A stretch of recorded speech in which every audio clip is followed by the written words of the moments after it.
I didn't realize how important the first 90 days were until a church hired me on the same exact day that they hired someone else for another ministry position. And that night when we got hired, my new coworker and I both started off our new positions on equal ground. And by equal ground, I don't mean good ground. It was just equal. I wouldn't say it was good because the ministries that we both inherited just felt stuck. The programs were boring. The environments were stale. Attendance was on the decline. Different people in those different departments, they just lacked energy. They lacked enthusiasm. Volunteers, they weren't signing up. Volunteers who had signed up weren't showing up. And honestly, the idea of growing, especially in any kind of short amount of time, the idea of growing just sounded more like a joke than an actual possibility. And so we had a really tough job ahead of us. And then after 90 days, my ministry was thriving. Things had already turned around. Students were excited about being there. Students were inviting their friends, and there was a buzz around the church about the change that had taken place in the ministry. Unfortunately, the other person's ministry was really struggling. Nothing had changed. Things really hadn't turned around, and as people have a tendency to do, they started grumbling about what was taking place in that other person's ministry. So as I thought about what made the difference, I didn't have to look too far because I went into that job with a plan for the first 90 days. I really wanted to hit the ground running. So what I did was I spent the weeks between the date that I was hired and the date that I was set to start. I spent those weeks mapping out a strategy for how I could make the biggest impact in the shortest amount of time. And that way, when I showed up on my first day, I was ready to put that plan into motion. The other person didn't have a plan. They just showed up, fumbled through the days, maintained the status quo. Of course, they handled urgent matters because you got to do that.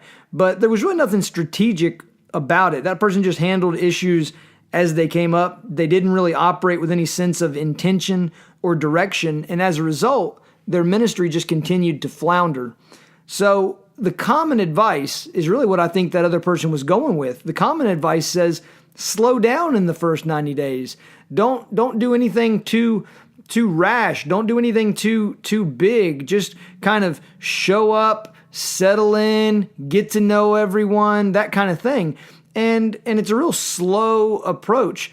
Unfortunately for that person, that common advice didn't work out very well.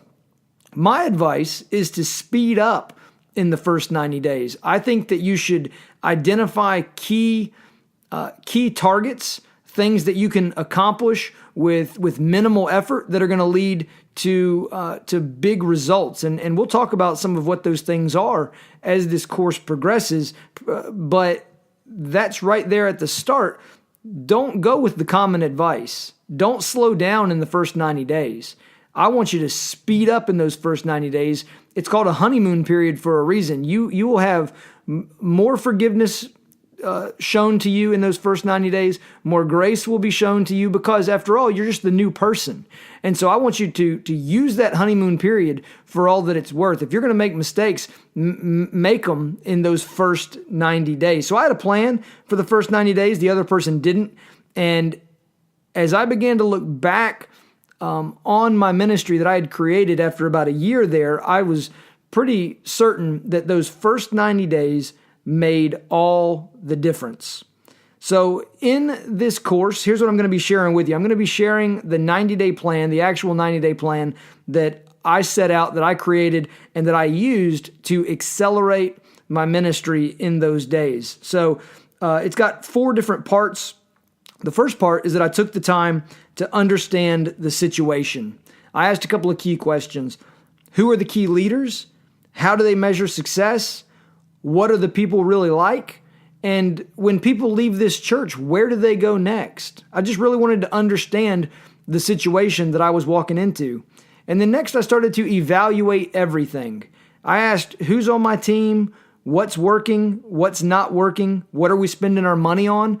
I really wanted to get inside of the day-to-day, the week-to-week operations to figure out what was working and what wasn't. Then I made an effort to gain trust. This is important because anytime that you seek to make changes, whether they're improvements or whether people perceive them as improvements or not, it takes trust. You got to have some relational capital, some relational equity. So you got to gain trust. And that's a key component here. So I learned people's names.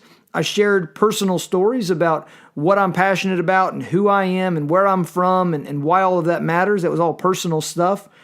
I was professional and courteous, and I just got involved all across the board. If another ministry leader needed help, I did my best to help that person. And then the fourth part of this plan was simply to work to make things better. So I refreshed our brand and our ministry space. I got people situated into the right roles. I was able to set goals and point out our progress to anybody who would listen. And I really just operated with consistency. So where I was strong in terms of this plan, the other staff member faltered in a lot of these areas.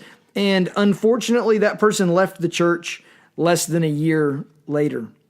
So as you prepare to start your new role, whether it's you're new to youth ministry and that's why you're tuning into this course, or whether you're just getting ready to start at a new church, I want you to know that everything you do in the first 90 days matters. That's what's going to set the stage for either success or failure going forward. And I promise you that if you follow the plan, then your first 90 days will become a catalyst for success and growth in the future. So I hope you're ready to get started. Before we move on, though, I've got an action step for you. Here's what I want you to do. I want you to write down your hire date. You can do this right there in your workbook. Write down your hire date. And then also, I want you to write down the date of your 90th day. That's going to set the parameters that we're working with, and you're going to have an easy way to keep track of what you're doing there on the calendar. So write down the date that you were hired, and also then write down the date of your 90th day. And once you've done that, let's go ahead and keep moving.